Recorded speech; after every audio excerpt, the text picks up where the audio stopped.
नमस्कार, न्यूज़ 24 के खास कार्यक्रम आमने सामने में आपका स्वागत है।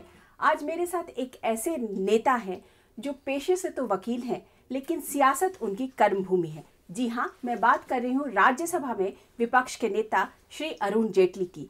Welcome to the show Arun ji. अच्छा ये बताइए अरुण जी, आप लोगों ने इतना हंगामा किया, पिछला जो आपका सेशन था पार्लियामेंट का आपने चलने नहीं दिया। अब जो है सरकार ने जो आपकी बेसिक डिमांड थी, अगर आप जेपीसी मांगते भी तो उसमें क्या होता, अल्टीमेटली राजा को कल्प्रिट ठहराया जाता। राजा ऑलरेडी हो चुके, अब आपकी जेपीसी की डिमांड है क्यों? ये वो सरकार है, जब अपराध हुआ दिसंबर जनवरी 2007-2008 में, इतना बड़ा फ्रॉड इस देश के इतिहास में आज तक नहीं हुआ। जो अमाउंट्स हैं, कम से कम लोग कहते हैं 70-80 हज़ार, 1,76,000 करोड़ तक जा सकता है। उसको रोका नहीं गया।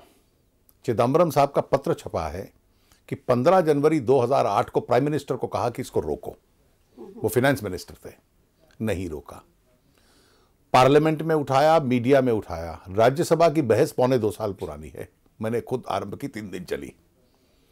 प्रधानमंत्री ने अपनी प्रेस कॉन्फ्रेंस में कहा ये तो वही कर रहे थे जो पुराने लोग कर रहे थे, एज दो नथिंग हैज हैपेंड। सिब्बल साहब ने 15 दिन पहले कहा कि 0 घाटा है, कुछ हुआ ही नहीं। ये सरकार इस पे पर्दा डाल रही थी। ये जो हंगामा आप कहती है ना, ये एक लेजिटिमेट पार्लियामेंट्री टैक्टिक है। जब सरकार इतनी बेशर्म हो जाए और केवल इशू बहस के माध्यम से समाप्त हो जाए, टॉक आउट हो जाए, तो पार्लियामेंट्री ऑब्स्ट्रक्शनिज्म भी दुनिया की हर संसद में होता है। आज अगर वो ऑब्स्ट्रक्शनिज्म ना होता तो राजा अभी भी मंत्री होते। सीबीआई ये कार्रवाई ना करती। पहले सीएजी के एक्शन से, अब सीबीआई के एक्शन से हम विंडिकेट हुए, पुष्टि हुई। अब जेपीसी क्या करेगी जो सीबीआई नहीं कर रही? ये सिर्फ राजा की कल्पेबिलिटी है। अभी तो सरकार, प्रधानमंत्री और जिन लोगों ने निर्णय लिए उनकी कल्पेबिलिटी है। पॉलिसी कैसे बनी, पॉलिसी का इंप्लीमेंटेशन कैसे हुआ, प्राइम मिनिस्टर 3 साल तक चुप क्यों रहे, इसको कवर अप क्यों करते रहे? आप ये जेपीसी की मांग कर रहे हो और जेपीसी अगर बन भी गई तो चलिए, मैंने माना कि आपका टारगेट जो है वो प्राइम मिनिस्टर है और सब। मेरा टारगेट प्राइम मिनिस्टर नहीं है। एनडीए के टेन्योर की चीजें भी तो खुलेंगी ना, फिर आप क्या करेंगे? देखिए, निश्चित रूप से खुलनी चाहिए। अगर किसी ने गलत काम किया है तो हमें कोई उसमें शिकायत नहीं है खुलने में। मैं ये कहता हूं कि इतना बड़ा स्कैंडल हुआ, उसको डाइवर्ट मत करें। राजा की कल्पेबिलिटी एक इसका मुद्दा था, लेकिन इसके अलावा इंस्टीट्यूशनल हेल्थ जो है, विभिन्न संस्थाओं का स्वास्थ्य आज क्या है, ये तो जेपीसी देखेगी, ये सीबीआई नहीं देख सकती। नहीं, लेकिन वो जब छींटे आप लोगों पर भी पड़ेंगे तब क्या होगा? मैं इस प्रिजम्पशन के ऊपर कि डर जाऊं कि राजा के भ्रष्टाचार को और प्रधानमंत्री के इनएक्शन को इसलिए एक्सपोज मत करो कि हमारा कोई आदमी पुराने हरकत में फंस जाएगा। आप जेपीसी पे अभी भी अड़े रहेंगे? हम बिल्कुल अड़े रहेंगे। और जेपीसी, प्राइम मिनिस्टर ने उसको ये पोर्टफोलियो कैसे दिया, ये डीएमके के लिए रिजर्व्ड क्यों था? इस वक्त सरकार ने ये कदम क्यों उठाया, राजा को सीबीआई के द्वारा? मैं मानता हूं कि ये सरकार इस पे कुछ नहीं करना चाहती थी। उनको लगता था कि डीएमके के साथ हमारा संबंध, इक्विलिब्रियम डिस्टर्ब हो सकता है। इसके बाद जो न्यायपालिका का दबाव बना, पार्लियामेंट के स्टेलमेट का दबाव बना, मीडिया का दबाव भी बना, और सबसे बड़ा जो पब्लिक ओपिनियन का दबाव है कि इतना समर्थन खोते जा रहे हैं भ्रष्टाचार को लेकर। प्रधानमंत्री के एसेट क्या थे? पहला था कि इकोनॉमिस्ट है, दूसरा था कि ईमानदार आदमी है। कोई बहुत एक्सपीरियंस पॉलिटिशियन तो थे नहीं। इकोनॉमिस्ट कितने बड़े हैं, इंप्लीमेंट करने में आया तो आज भी 17% से ज़्यादा इन्फ्लेशन फूड प्राइसेस की है, 3 साल से चल रही है। और सरकार ऐसी है कि आसपास गंदगी है, एक ईमानदार आदमी उसको रोक नहीं पाता। मैं ये मानता हूं कि सरकार पे इस सब फैक्टर्स का इतना दबाव था कि उसकी वजह से जब एफआईआर सीबीआई से लॉन्च हुआ और इन्वेस्टिगेशन आरंभ हुई, गोली चलाना इनके हाथ में था। वो किसको कब जाके लगेगी, वो तो अब गोली अपना रास्ता खुद तय कर रही है। डीएमके आप लोगों से भी काफी साठगांठ करने की कोशिश में था, ऐसी बात सही है डीएमके से हमारी कि बीच में जब ये पार्लियामेंट सेशन जब नहीं चल रहा था, काफी बातचीत पीछे से चल रही थी कि डीएमके आपके साथ आ जाएगा वहां पे? डीएमके और बीजेपी की, डीएमके और एनडीए की कोई बातचीत आज तक नहीं हुई, मैं स्पष्ट कर दूं। लेकिन राजा की गिरफ्तारी से ठीक पहले सोनिया गांधी और करुणानिधि की मीटिंग होती है, तो उन्होंने अपना रिश्ता तो पक्का कर लिया। उनके रिश्ते में भ्रष्टाचार दरार नहीं ला सकता, क्योंकि सवालों के जवाब दोनों घटक दलों को देने हैं। अच्छा ये बताइए कि इस बार का जो सेशन होगा, अगर सरकार नहीं मानती कि जेपीसी पे नहीं अड़ी रहती है, मैं चाहता हूं कि इस सेशन में बहस करने लायक बहुत मुद्दे हैं और हम चाहेंगे कि तो आप चलने देंगे पार्लियामेंट? हम चाहेंगे कि हाउस चले और हम चाहेंगे कि सरकार इसमें कदम उठाए और ऐसे कदम उठाए कि हाउस चलने की स्थिति में आ जाए। अगर जेपीसी के लिए सरकार ने नहीं माना, देखिए, तो मैं फिर क्या करें? 8 तारीख को प्रणब बाबू ने मीटिंग बुलाई है। मैं मानता हूं कि सरकार इतने दबाव में है कि सरकार को आज भी समझ आनी चाहिए कि हाउस चलने के लिए पहल सरकार को करनी पड़ती है। लेकिन अब तो राजा के ऊपर जो भी डिसीजन देखिए, होना वो कोर्ट लेता रहेगा। अगर कोई लेकिन उसके कारण आप पूरे के पूरे संसद को न चलने दें। राजा के विषय को और जेपीसी को एक सिनोनिमस मत मानिए। अरेस्ट के मामले में आगे सीबीआई बढ़ी है। मैं चाहूंगा कि सरकार इसमें लॉजिक और रैशनैलिटी देखे और इन तमाम विषयों की जेपीसी से जानकारी कर ले, और अगर इसमें सरकार और प्रधानमंत्री पे कोई उंगली नहीं उठती है तो उनके हित में भी है कि जेपीसी ये फाइंडिंग दे दे। प्रधानमंत्री का तो यही व्यू है कि आप लोग जबरदस्ती इसीलिए जेपीसी पे अड़े हुए हैं, क्योंकि आप प्रधानमंत्री को वहां बुलाएंगे और उन्हें फिर कटघरे में खड़ा करेंगे। मैं कभी नहीं कहता जेपीसी बनेगी उसका चेयरमैन कांग्रेस का लीडर होगा। स्वाभाविक है कि अगर कोई ऐसी स्थिति आती है कि उनकी जवाबदेही है तो वो आएंगे, और अगर उनके बात संबंध में कोई तथ्य नहीं मिलता तो वो नहीं आएंगे। लेकिन एक प्रश्न जेपीसी के सामने ना दें, बनाना है ना बनाएं, लेकिन देश एक सवाल पूछ रहा है। जब ये 1,76,000 करोड़ का स्कैंडल हो रहा था तो 3 साल आप क्या कर रहे थे जब आपकी नज़र उस पर थी, आपको बतलाया गया था। प्राइम मिनिस्टर बहुत बोल रहे हैं इस विषय पे, लेकिन इस सवाल का जवाब नहीं दे रहे।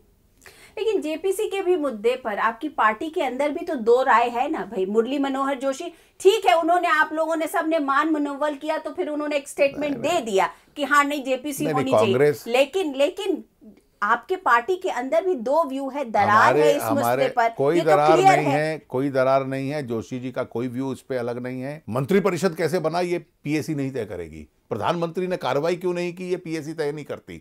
इसलिए जोशी जी ने भी जेपीसी प्रधानमंत्री के ऊपर और मंत्रिपरिषद के ऊपर चाह रहे हैं या जेपीसी 2G स्पेक्ट्रम स्कैम पे चाह रहे हैं? देखिए, स्पेक्ट्रम का तो मुद्दा अब साबित हो चुका है। सीएजी ने कह दिया, सीबीआई कार्रवाई कर रही है। तो अगर 2G का मुद्दा साबित ही हो, मुझे लगता है कि इस देश में कपिल जरूरत? सिब्बल को छोड़ के बाकी हिंदुस्तान 2G की सच्चाई जान चुका है। लेकिन जहां तक 2G के इस घाटे तक कैसे पहुंचे, पॉलिटिकल इंस्टीट्यूशंस कैसे कोलैप्स की, गवर्नमेंट ऑफिशियल इंस्टीट्यूशंस कैसे कोलैप्स की, lobbyist, middleman, cabinet formation, policy implementation, silence of government, इसके जो जितने राजनीतिक पहलू हैं, कोई तो इसका जवाब देगा। ये पॉलिसी कैसे बनी? एनडीए में दरार पड़ने लगी है। वो कह रहे हैं कि हाँ ठीक है, हो गया ना, अब राजा तो पकड़े गए, अब क्या? देखिए, एनडीए ने आज से 3 दिन पहले एक आवाज में कहा है कोई दरार नहीं है। ये कांग्रेस की उम्मीद हो सकती है, एनडीए की हकीकत नहीं है कि इस जेपीसी की मांग से हम पीछे नहीं हटेंगे। आज पब्लिक परसेप्शन में कांग्रेस और बीजेपी में बहुत कोई डिफरेंस नहीं नजर आ रहा है। ये क्यों? देखिए, कहीं ना कहीं जो एक बहुत फर्क है। वो सरकार में है, हम विपक्ष में हैं। नहीं, लेकिन हम आरोप लगा रहे हैं, वो उत्तर नहीं दे पा रहे, और नीतियों में भी बहुत फर्क है। लेकिन वो भी आप पे वही बात है ना कि एलिगेशन एंड काउंटर एलिगेशन, इसी पर आकर के सीमित हो गए। लार्जर पिक्चर की बात कौन सोच रहा है? आई थिंक ये allegation and absence of reply की स्थिति है। ये बताइए कि जो सबसे बड़ा मुद्दा आज जो जूझ रही है जनता, वो है महंगाई का मुद्दा। उस पर बीजेपी ने क्या किया? क्या किया? पिछले पूरा साल देश के एक शहरों में हमने रैलियां की। संसद में कितनी बार हमने इस इशू को उठाया। कीमतें कम करने का काम हम नहीं कर सकते। जिन फूड आइटम्स की कमी है उसका कंट्रोल करना, जहां कमी है वो बाहर से 3 महीने पहले मंगवा लेना, ये पॉलिसी इस देश की केंद्र सरकार रेगुलेट करती है। महंगाई ऐसा मुद्दा है जिसको पॉलिटिक्स से परे सोचना चाहिए। निश्चित रूप से सोचना चाहिए, लेकिन महंगाई नियंत्रण करने की जिम्मेवारी जिसकी है वो दुर्भाग्य से पॉलिटिशियन है, और इसलिए उसमें पॉलिटिक्स आएगी ही जब वो अपनी जिम्मेवारी नहीं निभाते। आपको इस बात को मानना पड़ेगा हमने नहीं करनी। जिस तवज्जो के साथ आपको कीमतों पर खड़ा होना चाहिए था, बीजेपी उस पर नहीं खड़ी। देखिए, बीजेपी से लेकर लेफ्ट पार्टीज तक हर ऑपोजिशन पार्टी पार्लियामेंट के अंदर बढ़ती हुई कीमतों को लेकर हर सेशन में एडजर्नमेंट मोशन तक कर चुके हैं। जो कंसेंट मोशन हुआ था इससे पिछले सेशन के अंदर आरंभ में, वो केवल महंगाई पे था। अरुण जेटली से ये बातचीत जारी रहेगी, लेकिन लेते हैं एक छोटा सा ब्रेक।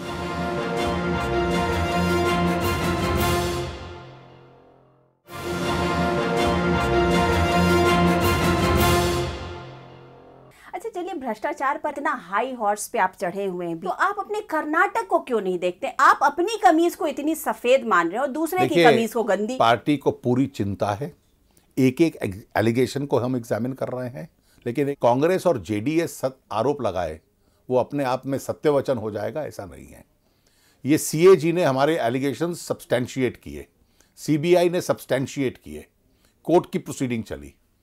कर्नाटक में किसने किया? कि सिर्फ हंसराज भारद्वाज ने सैंक्शन दे दिया। लेकिन ये भी तो कहा जा सकता है जिस तरीके का मीडिया प्रेशर यहाँ पे था, दिल्ली पे था, मीडिया प्रेशर आपने बनाया हुआ था, वैसे ही प्रेशर मीडिया प्रेशर तब चला जब सीएजी ने हमारे आरोपों की पुष्टि कर दी। लेकिन मैं ये कह रही हूँ कि जब वहाँ संतोष हेगड़े, जब वहाँ के लोकायुक्त कह रहे हैं, लोकायुक्त ने कोई रिपोर्ट नहीं दी है। मैं प्रेस के बयानों को, जो केस लोकायुक्त के सामने नहीं है, उनकी इंटरव्यू के बेसिस पे हम चीफ मिनिस्टर्स नहीं बदलेंगे। जिस दिन कोई फाइंडिंग आती है किसी अथॉरिटी की, हम उसको एग्जामिन करेंगे। तो आप मानते हैं कि येदियुरप्पा पाक साफ है?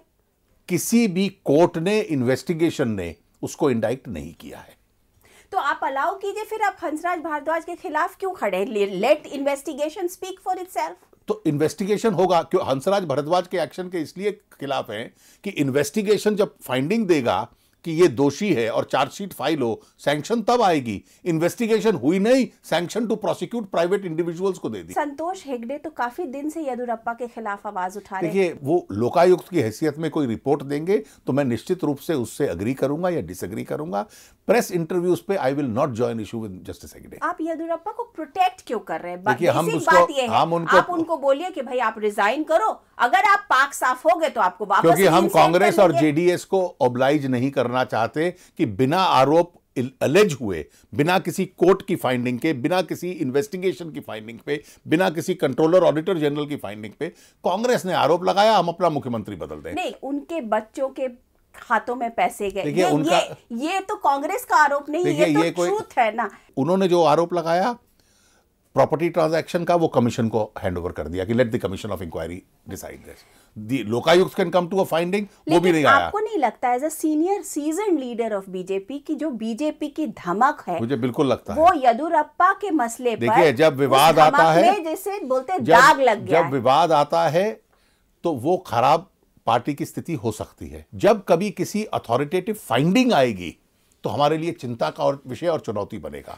हम निश्चित रूप से निश्चय लेंगे। केवल प्रचार प्रोपेगेंडा के आधार पर निर्णय पार्टी दबाव में ले ले, ऐसी स्थिति अभी नहीं है। ये केवल हंसराज भारद्वाज ने एक प्राइवेट सिटीजन को सैंक्शन दिया है। अच्छा, ये बताइए कि आप लोगों का जो भ्रष्टाचार का मुहिम है उसमें ये कहीं ना कहीं रोड़ा तो अटकाता है ना? बिल्कुल नहीं अटकाता, क्योंकि हमारे स्टैंड में तर्क है। और अगर हम पाते हैं कि किसी स्टेज पे वो प्राइमा फेसी दोषी है तो पार्टी कठोर कदम उठाएगी। बीजेपी जो है उसका दो चेहरा आप अपने पार्टी का सामने देख रहे हैं। हमारा मापदंड एक है, क्योंकि आपका मापदंड वो पब्लिक के परसेप्शन में मापदंड एक। देखिए, पब्लिक का परसेप्शन कर्नाटक की पब्लिक तय करेगी। केवल पॉलिटिकल एक्शन राज्यपाल के मामले से माध्यम से कांग्रेस करवाएगी तो निश्चित रूप से हम राज्यपाल को या कांग्रेस को ऑब्लाइज नहीं करेंगे। लेकिन आपके बड़े वहां पे सीजन लीडर्स हैं, बेल्लारी ब्रदर्स, उनको वो पाक साफ तो नहीं है ना? उनके ऊपर आपने क्या? मैं आपको एक चीज बता दूं, प्रोपेगेंडा और प्रचार एक चीज होता है, तथ्य एक होता है।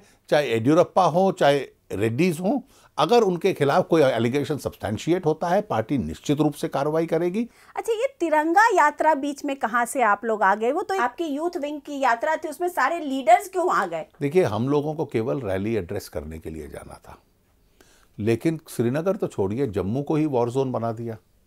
अब ओमर अब्दुल्ला साहब ने पूछा कि मेरे स्टेट में क्यों ला रहे हो, आप छत्तीसगढ़ क्यों नहीं जा रहे? भाई, तो वो आपके फॉर्मर एनडीए पार्टनर रहे। नहीं, दुर्भाग्य से आज संस्कार वो हमारे वाली बात नहीं कर रहे। आपके साथ नहीं है तो संस्कार आपका नहीं।